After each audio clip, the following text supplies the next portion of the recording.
Page 6 now, the upcoming Trump-Kim summit. The prelude has been less than amicable. At one minute, it appears North Korea is being more and more flexible, and the next, Kim Jong-un signals an unwillingness to give up nukes. As for Congress, Darrell Issa is optimistic, while Nancy Pelosi is not so hopeful. I still hope and pray that they can reach some kind of an agreement, but I'm not hopeful.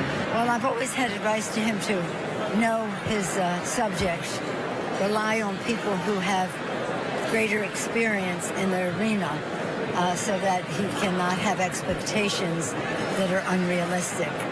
He thinks, as presidents do, that they can make almost anything happen, but that's not always true. This is the reason that the national security team isn't releasing or undoing any sanctions until or unless he makes that change. His people are starving.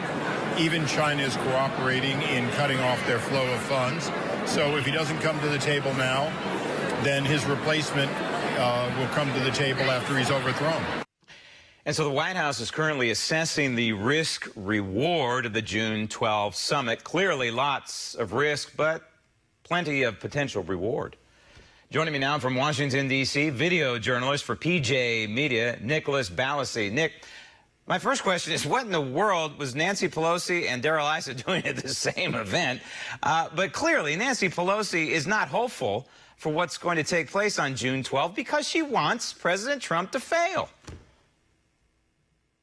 There were a lot of members of Congress at an ASCAP event in Washington recently. I went around and asked about the recent news, the developments in North Korea. Nancy Pelosi is not hopeful that they would be able to reach an agreement, President Trump and Kim Jong-un. The question at this stage is whether North Korea would denuclearize, and we don't know if that's the case. We're hearing that they're not going to do so. They're pulling out of the summit with South Korea. They're threatening to pull out of the meeting with President Trump. Will President Trump meet with Kim Jong-un, knowing going into it that denuclearization is off the table for North Korea? That's the main question at this stage, Graham. Yeah, I don't think he'll do. If that is taken off the table, what's really the point of the meeting? Unless you look at it in an incremental fashion, but this could be a one-shot deal, let's face it. And more, it's looking like the tariffs aimed at China from the Trump administration is really more of a bargaining tool when you look at the big picture and the situation right now.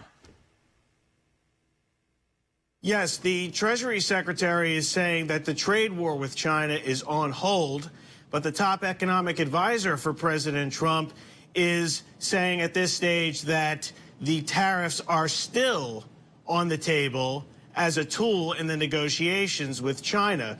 We don't know the full details of what agreement has been hashed out between President Trump, between the U.S. and China right now.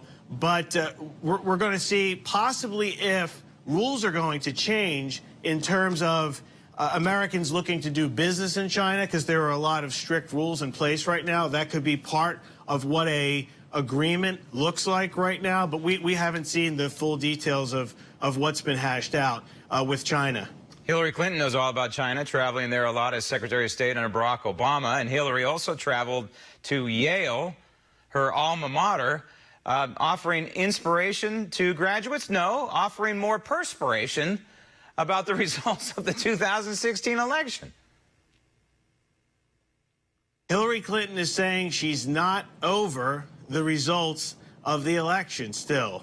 I have to say, Graham, when you look at this situation, you look at the 2016 election, Hillary Clinton didn't dedicate that many resources. Her campaign didn't dedicate enough resources to Pennsylvania, to Michigan, to Wisconsin. But yet she continues to talk about the Comey letter. She talks about Russia as reasons why she lost the election. I think at this stage she should probably be focusing more on what the Democrats can do heading into the midterms, how they can learn from the losses in 2016 going forward. I think her energy would be better, dedicated to that specifically. I think it would be of better use if she focused on that instead. I think you're right.